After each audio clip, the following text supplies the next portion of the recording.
जनवरी month की current affair पर base MCQ का ये पार्ट 1 होगा और हम हिंदी और इंग्लिश दोनों के अंदर एमसीक्यू का डिस्कशन करेंगे। तो हम अपना ये लेक्चर स्टार्ट करते हैं। पहला क्वेश्चन हमारे पास ये है, who was awarded cubity male athlete of the year in 2023।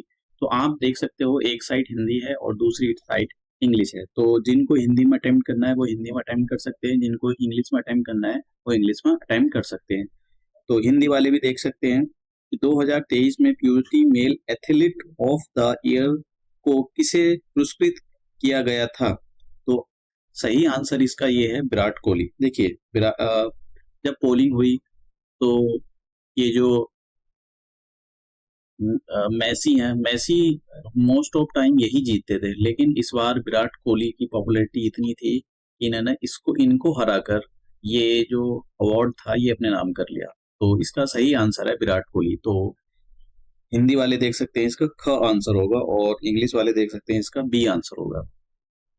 यहाँ पर ये सॉल्यूशन दिए गए हैं नीचे, आप सॉल्यूशन देख सकते हो। मैं इसका पीडीएफ की फॉर्म में और पीपीटी की फॉर्म में दोनों में अटैच करा दूंगा।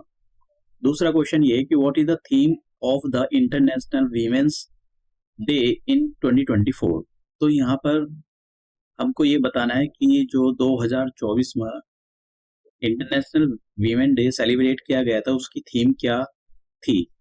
तो पहला है एम्पावरमेंट थ्रू एजुकेशन, दूसरा है इक्वलिटी फॉर ऑल जेंडर्स और तीसरा ऑप्शन है इन्वेस्टमेंट इन वीमेन एक्सेलरेट प्रोग्रेस।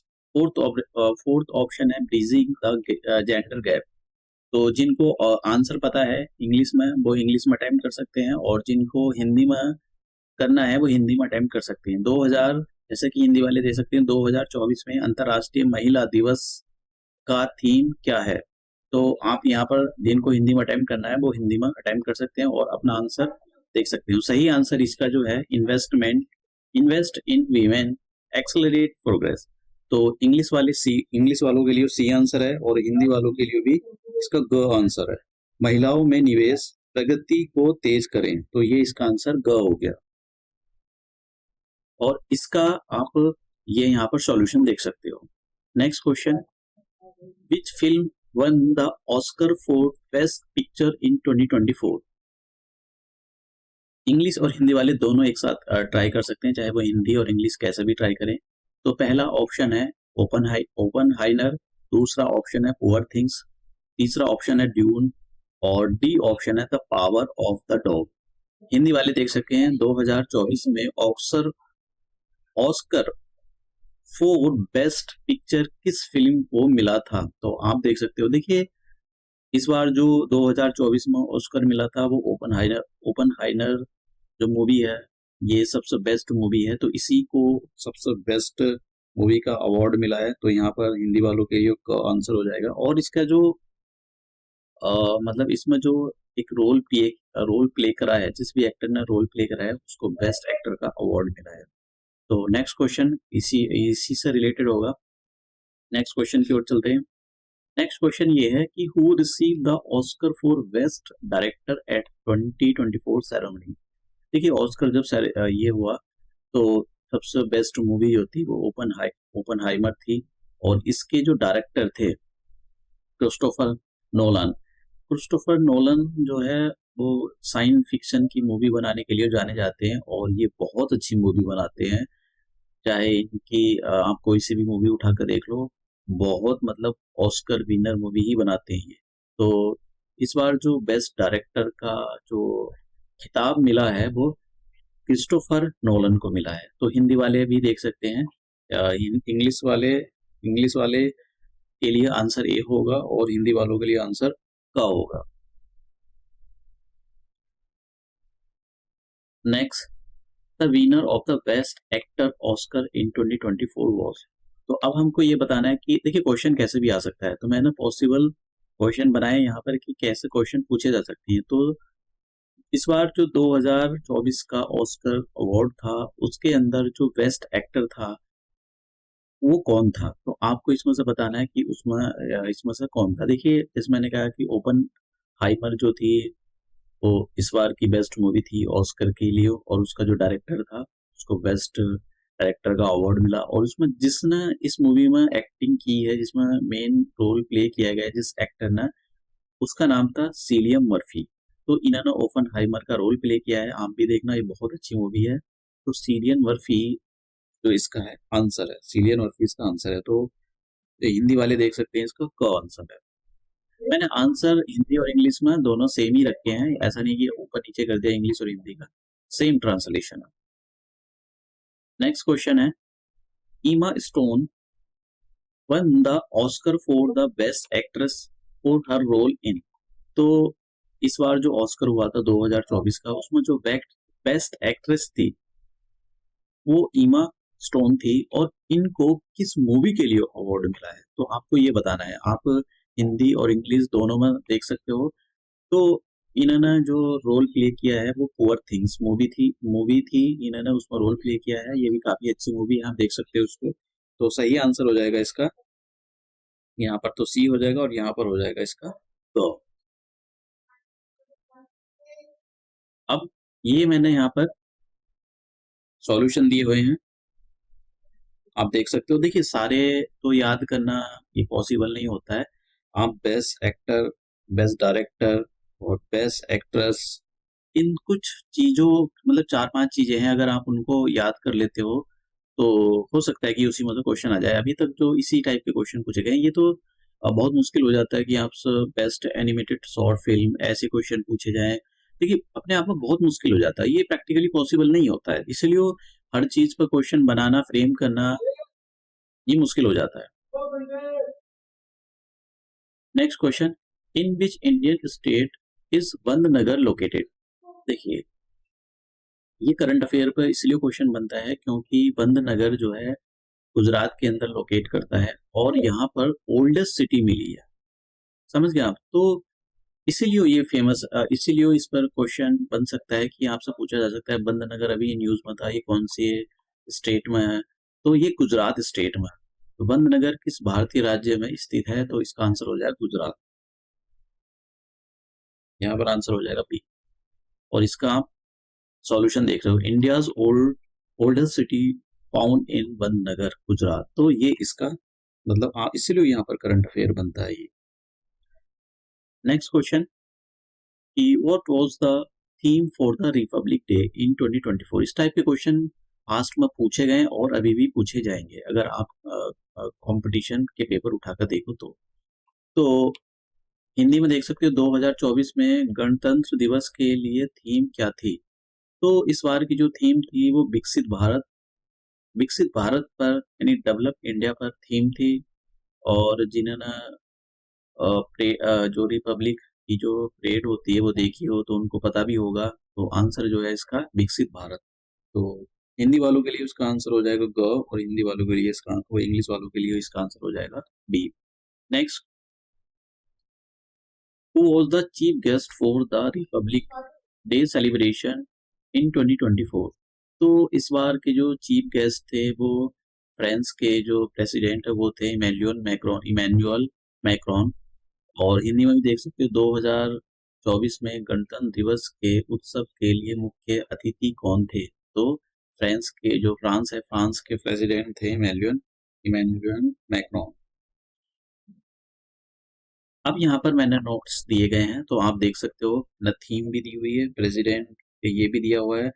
पूरी थीम थी, देखिए पूरी जो थीम थी वो ये थी, हिंदी में भी आ सकता है, इंग्लिश में भी आ सकता है, कैसे भी आ सकता है, विकसित भारत, आप समझ गए हो, विकसित भारत। और इंग्लिश में वो आ सकता है डेवलप इंडिया, तो ये भी आ सकता है। और ऐसे भी आ सकता है ये वाला पूरा, तो ये विकसित भारत ऐसे भी आ सकता है, India mother of democracy, develop India, India mother of democracy, ऐसे भी आ सकता है। मतलब आपको थोड़ा पता होना चाहिए कि क्या थी इस बार की थी। अब देखिए इस बार जो है राम मंदिर बहुत ज्यादा चर्चा में बना हुआ है, तो हो सकता है कि इस पर क्वेश्चन बन जाए। किस किस टाइप के क्वेश्चन बन सकते हैं मैं आपको बताता हूँ। देखिए एक तो ये आपको आपसे क्वेश्चन यही पूछा जा सकता है कि ये बताइए कि किस साल राम जन्मभूमि को डिस्ट्रॉय कर कर उस पर बाबरी मस्जिद को बनाया गया था। तो 1528 के अंदर 1528 के अंदर बाबर बाबर के ऑर्डर पर बाबर ने ऑर्डर दिया मीर वाकी को कि आप जो है जन्मभूमि को खत्म करके उसको तोड़कर उस पर एक बाबरी मस्जिद बनाओ। तो बाबरी आप देख सकते हो बाबरी, तो बाबरी में बाबर छुपा हुआ है, तो बाबरी में बाबर छुपा हुआ, तो बाबर जो है अपना नाम ऊंचा करना चाहता था, इसीलिए इन्होंने इतने एक हिंदू धर्म का जो मतलब हिंदू धर्मों में बहुत ही एक राम जन्मभूमि का बहुत बड़ा एक अपने आप में स्थान है, तो इसलिए इन्होंने तोड़ा कि मतलब कंट्रोवर्शियल चीजों को ज्यादा रखने के लिए कि मैं ज्यादा न्यूज में आ जाऊं। तो ये इसका सही आंसर है 1528। हालांकि इस पर क्वेश्चन नहीं भी बन सकता है, क्योंकि जो कॉम्पिटिटिव एग्जामिनेशन होता है हो सकता है कि एग्जामर ये सोच ले कि ये कहीं ना कहीं कम्युनिटी को मतलब मुस्लिम भी बैठते हैं वहां पर, तो कहीं ना कहीं गलत मैसेज हो सकता है, ये तो नहीं भी बन सकता है क्वेश्चन, लेकिन हो भी सकता है कि कोई आयोग बना दे। अब नेक्स्ट क्वेश्चन है कि who ordered the construction of the Babri Masjid on the site of the Ram Janmabhoomi. तो मैंने पीछे बताया कि बाबर जब आया तो बाबर के ही ऑर्डर पर राम जन्मभूमि को तोड़कर बाबरी मस्जिद बनाने का ये जो ऑर्डर दिया गया था, ये बाबर ने दिया था। तो इसका सही आंसर हो जाएगा बाबर, तो यहाँ पर भी इसका सही आंसर हो जाएगा Babar. Next question, what river is, देखिए हाँ यहाँ पर क्वेश्चन बन सकते हैं, what river is known as the Karnali river in Tibet. इनमें से कौन सी रिवर है जिसको तिब्बत में करनाली रिवर कहा जाता है। घाघर रिवर इन इंडिया, इंडिया में घाघर रिवर कहा जाता है।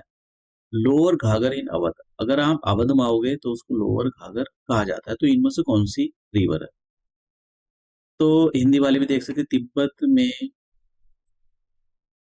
हिंदी वाले भी देख सकते हैं भैया। तो पहला वाला ऑप्शन है क्या, गंगाज रिवर को बोला जाता है, यमुना रिवर को बोला जाता है, या सरयू रिवर को बोला जाता है, या ब्रह्मपुत्र रिवर को। देखिए ये जो सरयू रिवर है इसी को बोला जाता है, तिब्बत के अंदर इसको करनाली बोला जाता है, और इंडिया के अंदर इसको घाघर रिवर बोला जाता है, और अयोध्या इसी रिवर पर बेस है। तो यहाँ पर देख सकते हो हिंदी वाले आंसर देख सकते हो, हिंदी वालों के लिए आंसर हो जाएगा ग, और इंग्लिश वालों के लिए हो जाएगा C. Next question, Ayodhya is situated on the banks on which river. तो आपको ये बताना है कि अयोध्या कौन सी रिवर पर, बहुत सिंपल क्वेश्चन है लेकिन पूछा गया है। तो सरयू रिवर पर जो है ये अयोध्या लोकेट करता है। तो हिंदी वाले देख सकते हैं अयोध्या किस नदी के किनारे स्थित है, तो Saryu river. Next question, in which architectural style is the Ram मंदिर इन अयोध्या डिजाइन। तो आपको ये बताना है जो राम मंदिर बना है अयोध्या में वो किस डिजाइन पर बना है, क्या वो द्रविडियन स्टाइल पर बना है, या मुगल स्टाइल में बना है, या किस पर बना है, या नगरा स्टाइल पर बना है। देखिए नॉर्थ इंडिया के अंदर मैं आपको बता देता हूँ, नॉर्थ इंडिया के अंदर जो टेम्पल बने हुए हैं वो नगरा स्टाइल पर बने हुए हैं, और ये गुप्ता पीरियड के टाइम से स्टार्ट हुए थे बनने। गुप्ता ने इनकी स्टार्टिंग की थी बनाना इनको। नगरा आप जैसा आप समझ सकते हो नगर, तो ये पहले नगर में बनाए जाते, शहरों में बनाए जाते थे, तो उसी के नाम पर इनका नाम नगर रखा गया है। तो अब यहाँ पर आप देख सकते हो कि अयोध्या में, देखिए ये क्वेश्चन बहुत इंपॉर्टेंट है, यहाँ पर ये क्वेश्चन बनता है, अयोध्या में राम मंदिर किस वस्तुकाल शैली में डिजाइन किया गया है। तो आप आंसर हो जाएगा नगर शैली। ठीक है, नगर शैली, नगरा इंग्लिश में नगरा या नगर शैली, जो भी आप प्रोनाउंस करना चाहो कर सकते हो। यहाँ पर मैंने नोट्स दिए गए हैं, ये काफी इंपॉर्टेंट है, करंट अफेयर बहुत ज्यादा चर्चा में थी। मैं दूसरे जो पार्ट होगा दूसरे पार्ट में भी और दूसरे टाइप की करंट अफेयर बनाने की कोशिश करूंगा कि किस टाइप के क्वेश्चन वहां से पूछे जा सकते हैं, क्या पोटेंशियल है। अब बात करते हैं कि which which project does INS Imphal belong to. देखिए हुआ क्या है कि जो INS इम्फाल है ये एक वॉरशिप है, और इसको इंडियन नेवी में अभी इंडक्ट किया गया है, ठीक है, जनवरी में। तो इस पर क्वेश्चन पूछे जा सकते हैं कि भाई ये बताओ, ये जो इम्फाल है ये भी क्वेश्चन पूछा सकता है कि बताइए, अभी आगे देखेंगे हम। वैसे तो यही क्वेश्चन बनता है कि कौन सा जो वॉरशिप इंडक्ट किया गया है और वो किस कैटेगरी का था, ऐसे भी क्वेश्चन मैंने हालांकि नोट्स में कवर किया। अगर यहाँ पर कोई क्वेश्चन बच जाता है तो मैंने नोट्स में उसको करंट अफेयर के नोट्स में बहुत अच्छे से कवर किया है। तो ये जो प्रोजेक्ट था, ये प्रोजेक्ट P15B के अंडर ये 4 सबमरीन बन रही है। ये 4 सबमरीन नहीं, ये वॉरशिप हैं।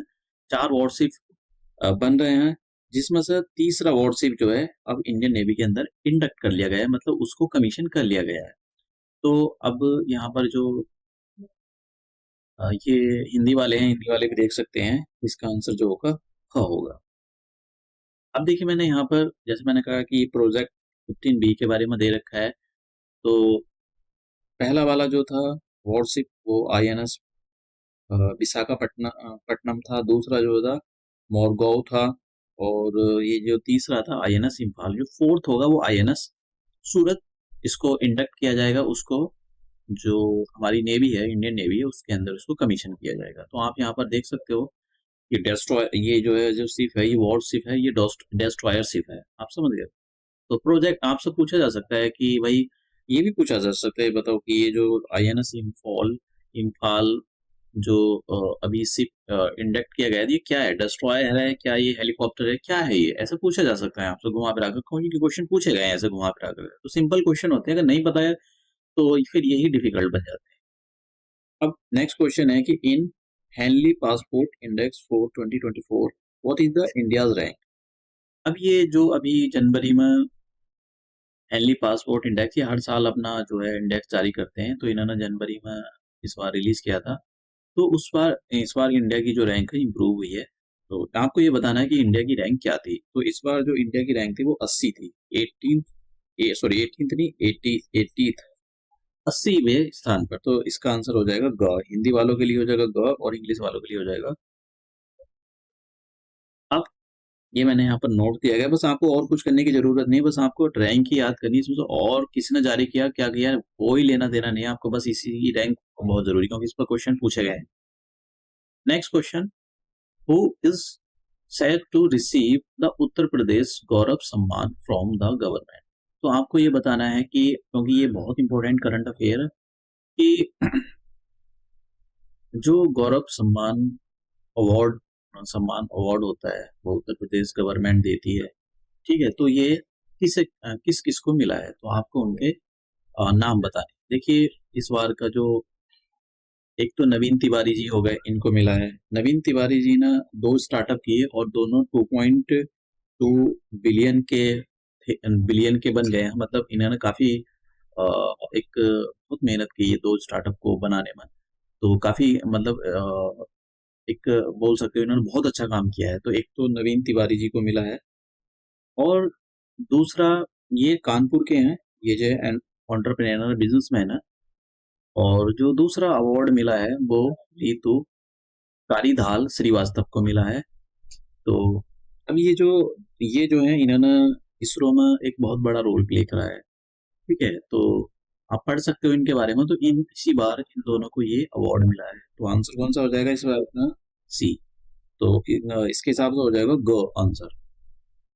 Next, from which city the Naveen Tiwari the noted entrepreneur hailing. मतलब आपको ये बताना है कि ये नवीन तिवारी जो है ये किस सिटी से बिलोंग करते हैं। तो जैसे मैंने कहा, ये कानपुर सिटी से बिलोंग करते हैं, तो आंसर हो जाएगा इसका कानपुर। आप देख सकते हो गो आंसर हो जाएगा। नेक्स्ट क्वेश्चन, कि what is the specific achievement of contribution for the Ritu. जैसा मैंने पीछे भी बताया था कि इन्होंने काफी, Neetu Karidhal Srivastava is being honoured with the award. Hindi में पढ़े तो श्री डॉक्टर रीतू कारीधाल श्रीवास्तव को पुरस्कार से सम्मानित किस विशेष उपलब्धि या योगदान के लिए किया गया है। तो देखिए, इन्होंने एक बहुत बड़ा रोल प्ले करा था चंद्रयान मिशन में। तो चंद्रयान मिशन के लिए इनको जो है अवार्ड दिया गया था, क्योंकि ये उत्तर प्रदेश से बिलोंग करती हैं। और जो भी कोई अच्छा काम करता है तो सरकार उसको ये अवार्ड देती है, चाहे वो बिजनेस की कैटेगरी में या साइंस में कोई कंट्रीब्यूट करता है।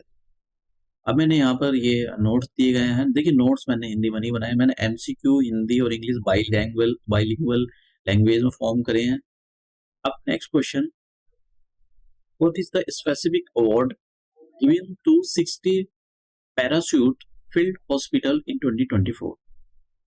आपको ये बताना है कि 2024 में 60 पैरासूट फील्ड हॉस्पिटल को कौन सा विशेष पुरस्कार दिया गया है। देखिए, इन्होंने आपदा प्रबंधन के मामले में बहुत अच्छा काम करा है, तो सुभाष चंद्र बोस आपदा प्रबंधन पुरस्कार जो है इसी कैटेगरी में दिया जाता है। जो डिसास्टर होता है उसमें जो अच्छा काम करता है उनको वो अवार्ड मिलता है, तो इनको ये अवार्ड मिला है और ये यूपी में लोकेट हॉस्पिटल, तो आंसर हो जाएगा हाँ। आप देख सकते हो ये इसका यहाँ पर मैंने नोट्स बनाए हुए हैं। देखिए, ज्यादा डिटेल में जाने की जरूरत नहीं, मैंने कोशिश की है कि हर एस्पेक्ट को कवर करने की। नेक्स्ट क्वेश्चन है, under which article of the Indian constitution is the finance commission constituted. तो आपको ये बताना है कि किस, ये करंट अफेयर का क्वेश्चन इसलिए क्योंकि अभी फाइनेंस कमीशन बनाया गया है, 16वें नंबर का फाइनेंस कमीशन कॉन्स्टिट्यूट किया गया। तो आपको ये बताना कि कमीशन, जो फाइनेंस कमीशन होता है, किस आर्टिकल के अंदर, किस अनुच्छेद के अंदर, हिंदी में इसको अनुच्छेद बोलते हैं, किस अनुच्छेद के अंदर इसको बनाया गया है। तो इसका आंसर हो जाएगा 280 अनुच्छेद के अंदर इसको बनाया। देखिए, ये आर्टिकल बहुत ज्यादा इंपॉर्टेंट है, कई बार पूछा गया है। Next, who has been appointed as a chief of 16th finance commission. तो अब आपको ये बताना है, ये जो फाइनेंस कमीशन बनाया गया है 16वें नंबर का, इसके चीफ कौन है। ये बहुत इंपॉर्टेंट क्वेश्चन है। क्या अरुण जेटली जी है? नहीं, अरुण जेटली जी का तो देहांत हो गया है। क्या अरविंद पनगरिया है? हाँ जी, यही है। और निर्मल सीतारमन? नहीं, ये नहीं है, ये तो फाइनेंस मिनिस्टर है। रघुराम राजन? नहीं, ये भी नहीं, फॉर्मर आरबीआई गवर्नर है। तो इसका सही आंसर है अरविंद पनगरिया। आप देख सकते हो ये हिंदी वाले देख सकते हैं, गो आंसर इसका। अब नेक्स्ट क्वेश्चन है, what is the primary task of the 16 finance commission. ये 16 फाइनेंस कमीशन, चाहे शब्द यूज हो या ना हो, आपसे ये भी पूछा सकता है कि भाई ये जो फाइनेंस कमीशन बनाती है इसका इसकी क्यों बनाया जाता है, इसका क्या मेन पर्पज है। तो देखिए, इसका जो मेन पर्पज ये होता है, ये सेंटर और स्टेट के बीच में रेवेन्यू शेयर कितना होगा, ठीक है, किस फॉर्मूले पे होगा, ये बताता है। तो इसका जो ये फिस्कल पॉलिसी नहीं बनाता है, मॉनेटरी पॉलिसी नहीं बनाता है। फिस्कल पॉलिसी तो सरकार बनाती है, भारत सरकार। मॉनेटरी पॉलिसी आरबीआई बनाता है। और ये determining the revenue sharing between the centre and the state government, और हिंदी में इसका केंद्रीय और राज्य सरकारों के बीच राजस्व साझा का निर्धारण। तो ये तो आंसर हो जाएगा, इनका काम यही होता है। अब आपको ये बताना है कि ये जो नेक्स्ट क्वेश्चन ये है कि for which period will the 16 finance commission is B responsible for determining revenue sharing. तो आपको ये बताना है कि ये जो 16 फाइनेंस कमीशन बना है, ये जो अपने मतलब इसकी जो शर्तें वो कब से लागू होगी। तो देखिए, ये जो 15 फाइनेंस कमीशन है उसका टेन्योर 31 मार्च 2026 को खत्म हो जाएगा। और अब जो फाइनेंस कमीशन बना उसकी जो भी फाइनेंस कमीशन लागू होगा 16 नंबर का, वो 1 अप्रैल 2026 से लागू। ठीक है, तो आप इसका आंसर समझ सकते हो कि ये जो है टी आंसर है, और यहाँ पर घ आंसर है इसका हिंदी। नेक्स्ट क्वेश्चन, मैंने यहाँ पर ये सारे नोट्स दिए हुए हैं। तो who recently began his second term as a prime minister of the Bhutan in January 2020। तो आपको ये बताना है कि इनमें से कौन भूटान का प्राइम मिनिस्टर बना है अभी रिसेंटली, जनवरी में इलेक्शन हुए थे वहां पर। तो देखिए, कुछ को ऐसे क्वेश्चन बहुत पूछे गए हैं। ये जो इनका मतलब नाम थोड़े से हो सकता है कि आपको दिक्कत आए। तेसीरिंग तोबेगे, तेसीरिंग तोबेगे जो है अभी रिसेंटली प्राइम मिनिस्टर बने, ये सेकंड टाइम था इनका। नेक्स्ट क्वेश्चन, ये मैंने यहाँ पर नोट्स दे रखे हैं। अब आता है कि who was crowned the best FIFA women player in 2023। तो आपको ये बताना है कि 2023 में जो बेस्ट फीफा फीमेल खिलाड़ी कौन थी। देखिए, ये बहुत इंपॉर्टेंट क्वेश्चन, ये पूछा जा सकता है। मेल का भी मैंने बनाया है, इताना, आपको इनका नाम याद होना चाहिए, इताना बोन माटी। ठीक है, इताना बोन माटी यहाँ आंसर हो जाएगा क, और दूसरा यहाँ पर इंग्लिश वालों के लिए हो जाएगा A answer, Aitana Bonmati. Next question है, the best FIFA men's player for 2023 was. अब आपको ये बताना है कि जो भाई 2023 में जो जैसे फीमेल का था, ऐसी बेस्ट फीफा पुरुष खिलाड़ी कौन थे। तो देखिए यहाँ पर ये जो लियोनी मेसी फुटबॉल के बहुत बड़े चैंपियन माने जाते, माने नहीं है, तो ये अवार्ड इन्हीं को मिला है। मैंने यहाँ पर दे रखे हैं नोट्स में। नेक्स्ट देखिए, आपको बस ये क्वेश्चन याद रखना है, याद रह जाए तो ठीक है, नहीं रहे तो अच्छी बात है, क्योंकि इस पे क्वेश्चन बन सकता है। मैं सोच रहा था एमसीक्यू बनाने के लिए, लेकिन मैंने ऐसे ही छोड़ दिया। देखिए, अभी भी पूरे वर्ल्ड में या तो हम फर्स्ट जनरेशन या सेकंड जनरेशन या थर्ड जनरेशन के न्यूक्लियर रिएक्टर यूज कर रहे हैं।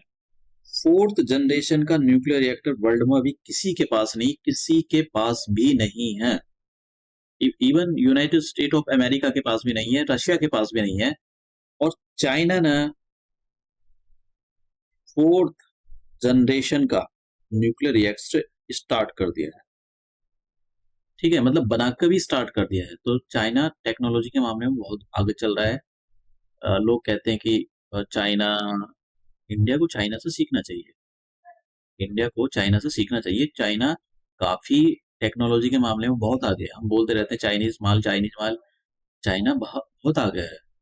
फोर्थ जनरेशन का अभी तो किसी ने नहीं बनाया पूरे वर्ल्ड में। देखो, इन्होंने फोर्थ जनरेशन का तो आपसे क्वेश्चन पूछा जा सकता है अलग अलग। ये बताइए कौन सी कंट्री ऐसी है जिसने पहला फोर्थ जनरेशन का न्यूक्लियर रिएक्टर बना के स्टार्ट कर दिया, आपसे पूछा जा सकता है। ठीक है, तो या ऐसे भी वहां पर आकर कि फोर्थ जनरेशन का न्यूक्लियर रिएक्टर अभी न्यूज में था, किस कंट्री ने बनाया है। मतलब अलग अलग टाइप के क्वेश्चन पूछे जा सकते हैं, तो आपको ये पॉइंट याद होना चाहिए। तो ये हमारा आज का जो जनवरी मंथ की करंट अफेयर पर जो एमसीक्यू बने थे हिंदी और इंग्लिश में, मैंने दोनों डिस्कशन किए हैं। तो ये पार्ट हम वहीं करते हैं और यहीं खत्म करते हैं, और हम मिलते हैं नेक्स्ट पार्ट के अंदर।